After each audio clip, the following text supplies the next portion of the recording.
māhuhu ki te rangi tōku waka, ko maunga kia tōku maunga, ko waitemata tōku moana, ko orake tōku marae, ko Ngāti Whātua tōku iwi, ko tūpiriri tōku tūpuna, ko Marama Royal ahau.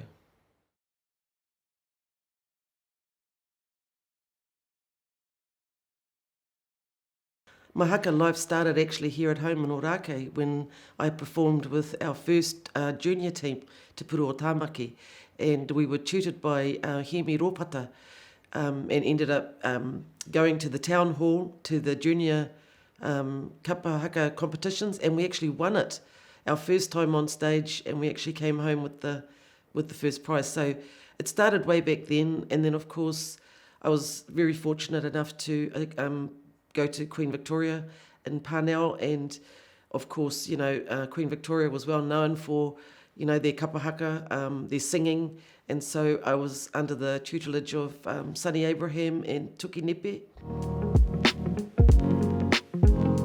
My competition really started when I moved down to Rotorua to follow my heart down to my beautiful Te Arawa husband, and he links into or connects into Ngāti Rangiwewehi, based out at Auaho. That group was made up of all those that whakapapa to Ngāti Rangiwewehi, including the Morrison whānau. And I joined Rangiwewehi as a real iu hupe, really. And I only went because Mark had already started performing with them. And I was going out and watching them practice. And then Trevor and Dinah Maxwell said, why don't you think about joining? And I was like, oh, okay. I felt like I didn't know whether or not that was something that I wanted to do because it was a real whānau group. And anyway, I kept going to practices. And in 1983, the Polynesian Festival was down in Hastings. And I was actually named as a reserve for that team. And then when we got down there, one of the performers got sick and couldn't take the stage. So I ended up on stage in Hastings performing with them, and that was the year Ngāti Rangiwewehi won it. So I was, really fortunate enough to be part of that team, winning that particular year, and it went right through to the year 2000. So stayed with Rangiwewehi right through the 80s, the 90s, right up to 2000. When I returned home back in 2008, my dream was to come back and be part of Te Puru o Tāmaki. And of course, every regional Te Puru o Tāmaki has taken the stage, whether they've had a full team or not, but they've always taken the stage. And came back, I started doing kapa haka with our kaumātua, and just as an activity for them really to keep their hauora, keep them active and learn all the waiata that we used to do. And then of course we did a campaign for a regional where I actually stood on stage with Te Puru o Tāmaki, which was an experience because I had actually hung my piu-piu up.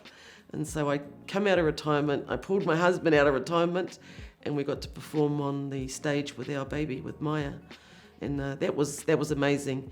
But I am truly retired now. I don't think I could go through all that hard stuff of, weekend wānanga, having to learn a bracket, and really trying to focus on, performing. So yeah, I'm just going to be ngāhau from now on.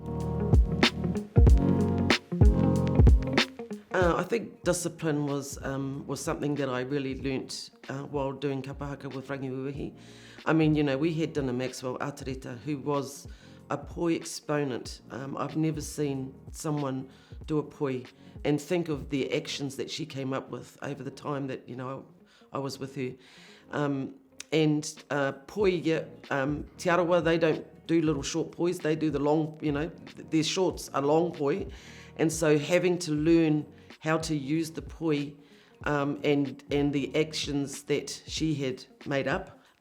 Obviously being with the Morihana whānau, with the Morrison family, learned how to use my voice around singing.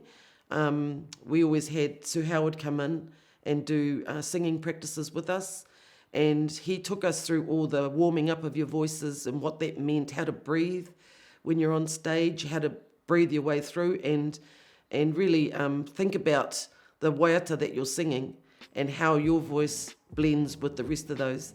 And, you know, Rangiwewehi were renowned for their beautiful singing, and it was because of the discipline that we were taught from, you know, Sir Howard and even Dina herself. You know, her soprano voice was out of this world. And, I mean, the great thing was that with kapa haka, it was a whānau thing, and everyone, you know, they came with us everywhere. They breathed it, they lived it. It was their life. And then to watch them now grow up and they're all on stage. You know, Kahurangi, Dina's daughter, what an outstanding performer she is. But, you know, I think, well, look at her DNA. Of course, you know, she's got her mother and her father in her. And so, yeah, those are the things that I remember and love about my kapa haka life with Rangiwewehi. My kapa haka idols would have to be my aunty Esther and the Davis whānau. You know, I always admired her even when she was performing with Manutaki. Of course, Dina was one of my haka idols. I used to love watching her and watching her prepare for taking on, you know, going on stage. Of course, working alongside the likes of Donna and Howard was really a privilege, you know, because they are skilled and so talented in their own right. If I was thinking about kapa haka idols, I look back to my aunty Ruby, because she was a real kapa haka exponent as well. And of course, my Nanny Sui, she was another person that I looked up to, who was beautiful on stage. I do have some kapa haka idols now, Te Wakahuia and Hātea. Pauline and I used to battle it out, I suppose, on stage when I was with Rangiwewehi and she's with Wakahuia. Now I watch her with Hātea, and I think, wow, you know, that's amazing that she is still doing kapa haka and she's doing it alongside her whānau. So yeah, she'd be an idol for me as well. Oh, my aspirations for Ngāti Whātua kapa haka is to just continue to grow, to continue to be strong, come together, united, and obviously it'll be great for a Ngāti Whātua team to go to the next matatini. But we want those ones that have gone out, that have, you know, branched out to go to other groups, to come home now and bring your talent back. And let's put a group in that we know is going to get through to matatini. Let's bring that talent back. And I think the time has come, and oh my goodness, it'll be wonderful to have that happen. And we will get on a bus and we go to wherever the next matatini is to support them. And I will be there. And I hope that my baby and my two boys and my mokopuna are on stage and doing that, so that Mark and I can sit in the audience and watch them this time. Our whānau that are performing in other groups in Te Matatini, just so proud of them. It doesn't matter who they're performing for. It doesn't matter at all. They are there as whātua and they're representing us. And so when they go on stage, they take all of us with them. So, you know, kia kaha, you've got 25 minutes on stage to lay it all out there to all of our whātua whānau who are on stage for Te Matatini, and look forward to seeing you and supporting you when you're on stage.